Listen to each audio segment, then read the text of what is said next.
Have you ever kept thinking about someone you can't forget no matter how hard you try? Maybe they've gone from your life, yet their memory keeps returning. What if I told you this isn't just coincidence? Allah may be sending a message, guiding your heart or preparing you for something greater. Stay with me, because in this video, we're uncovering why the person you can't forget might be awakening your soul. Have you ever noticed how some people stay in your thoughts even when there's no contact or apparent reason? You try to move on, you pray for peace, yet their presence lingers in your mind and heart. In Islam, this phenomenon is not always random. The heart remembers for a reason, and often it is a sign from Allah.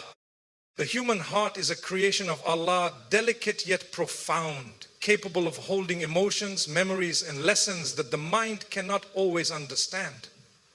When someone continues to occupy your thoughts, it may not be mere attachment or longing. It could be a divine message. Allah has a unique way of communicating with His servants, sometimes through dreams, signs, or emotions that refuse to fade. The persistent memory of a person can be a gentle nudge, a reminder for reflection, growth, or preparation for future blessings. The heart's memory serves as a spiritual compass. By noticing who continues to appear in your thoughts, you gain insight into your own soul, your weaknesses, your desires, and your attachments. Allah may allow a certain person to remain in your memory to awaken self-awareness or to guide you toward understanding what is truly beneficial for your life. The presence of someone in your thoughts can highlight patterns. Are you holding onto what is gone? Are you longing for something beyond your control? Or are you being reminded to trust Allah's timing and wisdom?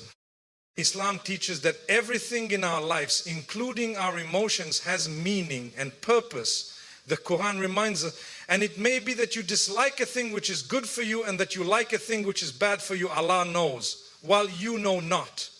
Surah Al-Baqarah 221:6. Similarly, the person your heart cannot forget may be placed there to help you grow spiritually, emotionally, or morally. It is not always about romantic attachment. Sometimes it is about awakening qualities like patience, resilience, and reliance on Allah. Moreover, the heart's memory is a tool for reflection and prayer. Every time you find yourself thinking of this person, you have an opportunity to seek guidance from Allah, to ask for clarity, and to purify your intentions. The persistent thoughts can encourage self-improvement, turning what seems like longing into spiritual awareness. It is an invitation to examine your intentions. Are you holding on to someone for selfish reasons, or is Allah using them as a sign to guide your soul towards something greater? In essence, the heart remembers for a reason. It is not random, meaningless, or accidental. Every lingering thought, every repeated memory carries a hidden purpose from Allah. By paying attention, reflecting, and seeking guidance, you can transform these emotions into a source of spiritual growth, preparing your heart for Allah's plan, even if that person is not meant to remain in your life. Your heart is a messenger, and its persistent memory is Allah's way of speaking to you. Listen carefully and let it awaken your soul. In life, there are people who leave a lasting impression on our hearts. Someone whose memory lingers, whose presence feels indispensable, and whose absence creates a void. Islam teaches that not every persistent thought or longing is ordinary love. Sometimes it is a test from Allah, a spiritual lesson disguised as attachment, or a reflection of the soul's desires. Understanding the difference between love, attachment, and divine testing is essential for emotional clarity and spiritual growth. Love in Islam is a feeling rooted in purity, respect, and sincerity. It aligns with Allah's guidance, encourages good character, and promotes spiritual growth. True love motivates patience, selflessness, and a desire for the other person's well-being in both this world and the hereafter. When love is sincere, it does not harm faith or lead to obsession. Rather, it strengthens trust in Allah and encourages reliance on His plan. For example, love between spouses, family members, or close friends can inspire positive behavior, increase gratitude, and cultivate inner peace. Attachment, on the other hand, is often self-centered. It arises from desire, fear of loss, or emotional dependency rather than spiritual wisdom. Attachment can be unhealthy when it causes restlessness, jealousy, or disobedience to Allah. It is when the heart clings to a person or situation, ignoring that ultimate control belongs to Allah. Attachment can make us feel incomplete without someone, cloud our judgment, and distract us from prioritizing faith. While love builds, attachment binds. While love trusts Allah, attachment tries to control outcomes. Then there is the divine test, a subtle, often overlooked element in our emotional experiences. Allah tests hearts in various ways, by keeping someone distant, allowing longing to persist, or placing obstacles in relationships. These tests are not punishments, they are divine tools for spiritual refinement. They teach patience, abrasha, abraikul, and discernment. Sometimes Allah allows someone to remain in our thoughts to awaken self-awareness, reveal hidden desires, or prepare us for greater blessings. Recognizing divine testing requires mindfulness, prayer, and reflection. It transforms longing from emotional distraction into spiritual opportunity. The challenge lies in discerning which of these three is influencing the heart at any given moment. Islam encourages believers to seek guidance through du'ath, reflection, and consultation with trusted, wise counsel. By asking Allah to purify intentions and reveal the truth of our emotions, one can distinguish between genuine love, unhealthy attachment, and divine testing. Journaling thoughts, observing patterns of restlessness, and noting whether feelings lead to obedience or distraction are practical ways to gain clarity. Ultimately, understanding the distinction between love, attachment, and divine test protects the soul. It prevents heartbreak from turning into despair, attachment from turning into obsession, and divine tests from being wasted. The key is mindfulness, patience, and surrender to Allah's wisdom. When we recognize that some feelings are meant to awaken the soul rather than satisfy desires, we learn to navigate emotions with faith, wisdom, and grace, turning every lingering thought into a pathway closer to Allah. In the end, the heart is a reflection of the soul, and every persistent emotion carries meaning. By distinguishing love, attachment, and divine testing, we honor both our feelings and our Creator's wisdom. Sometimes a person remains in our thoughts long after they have left our lives. This can feel confusing, even painful, but in Islam, such experiences are often opportunities for spiritual awakening. The persistent memory of someone is not always about longing or attachment. It can serve as a divine nudge, prompting us to reflect on our hearts, actions, and relationship with Allah. Through reflection, what seems like emotional distraction can transform into profound spiritual growth. The heart is a mirror of the soul. When someone occupies your thoughts repeatedly, it can reveal hidden aspects of your character, your desires, attachments, and vulnerabilities. Allah uses these experiences to guide believers towards self-awareness. Reflection allows us to see where our emotions align with His guidance and where they may lead us astray. It is in this awareness that true spiritual awakening begins, understanding that every lingering thought carries a lesson, a reminder, or a call to action. Reflection helps distinguish between emotions that are rooted in worldly desires and those meant to awaken the soul. A person who remains in your heart may be showing you patterns of dependency, attachment, or unresolved feelings. By contemplating why your heart clings, you begin to recognize areas needing growth, patience, trust in Allah, gratitude, or letting go of what is not meant for you. Islam encourages believers to use these moments as a means to purify the heart and redirect intentions toward what is beneficial both spiritually and emotionally.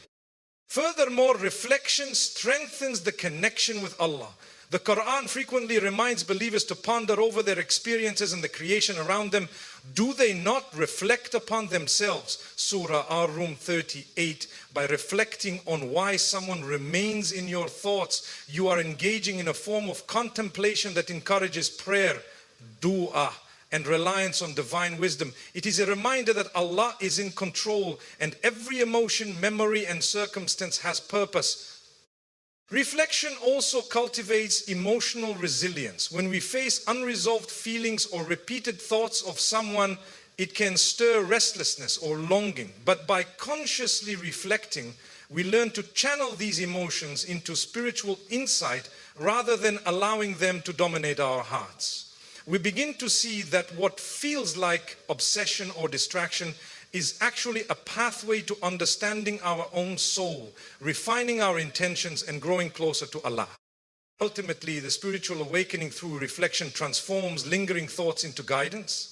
The person who remains in your heart may never return, yet their presence can catalyze a deeper understanding of yourself, your faith, and your purpose. Each memory, each recurring thought becomes an opportunity to strengthen patience, surrender to divine will, and realign the heart toward what truly matters: obedience, trust, and closeness to Allah. In the end, reflection turns ordinary emotions into extraordinary lessons. What may seem like an emotional burden becomes a spiritual awakening, a chance to purify the heart, gain insight, and grow in faith. By reflecting mindfully, the soul awakens, and the heart learns to see Allah's wisdom in every experience, even in the people we cannot forget. Life often presents situations that leave us confused, especially when it comes to relationships and matters of the heart. We may long for someone who is no longer in our life, or struggle to forget a person who keeps returning in our thoughts. In such moments, the heart can feel restless, anxious, or even impatient. Islam teaches that these experiences are not random. They are part of Allah's divine plan. Trusting His timing is essential for peace, growth, and spiritual resilience. Allah's knowledge is perfect while human understanding is limited. Often we cannot see the bigger picture, the unseen reasons behind events, or the wisdom in delays. The Quran reminds us, Al-Bidilaf dong Allah Husan Allah. And it may be that you dislike a thing which is good for you and that you like a thing which is bad for you. Allah knows while you know not. Someone who leaves our life, or someone we cannot stop thinking about, may be part of a plan we do not yet comprehend. Trusting Allah's plan means believing that He knows what is best for our hearts, our futures, and our spiritual well-being. Patience is the key to trusting Allah's timing. When a heart longs for someone, it is easy to feel frustration or despair, but these emotions are a test. Allah allows these feelings not to punish us, but to teach us endurance, reliance on Him, and emotional discipline. The Prophet said, "Wonderful is the affair of the believer, for there is good for him in every matter." And this is not the case with anyone else, except in the case of the believer. If he is happy, he thanks Allah, and that is good for him. And if he is harmed, he shows patience, and that is good for him. By practicing patience, we align ourselves with Allah's wisdom and open our hearts to the blessings He has prepared. Trusting Allah also involves surrendering control. Many hearts try to force outcomes, pursue unattainable desires, or cling to someone who is not meant for them. But Allah reminds us that what He decrees is always better than what we plan for ourselves. When we surrender to His timing, we allow divine wisdom to guide our lives. The person who is meant for us may arrive in ways we never anticipated, and the lessons from those who leave may shape us for greater blessings ahead. Finally, trusting Allah's plan encourages gratitude and reflection. Even if someone has left, their presence in our life may have been a blessing, a lesson in patience, humility, or self-awareness. By reflecting on these experiences and maintaining faith in Allah's timing, we grow spiritually and emotionally, learning to see His mercy and guidance in every twist of life. In conclusion, trusting Allah's plan and timing is not passive waiting, it is active faith. It is patience in hardship, gratitude in blessings, and surrender in uncertainty. When we trust that Allah knows the best path for our hearts, we transform longing, loss, and uncertainty into spiritual growth, inner peace, and unwavering reliance on Him. The heart that trusts Allah is never truly lost. It is always on the path He has destined, perfectly timed for the blessings yet to come.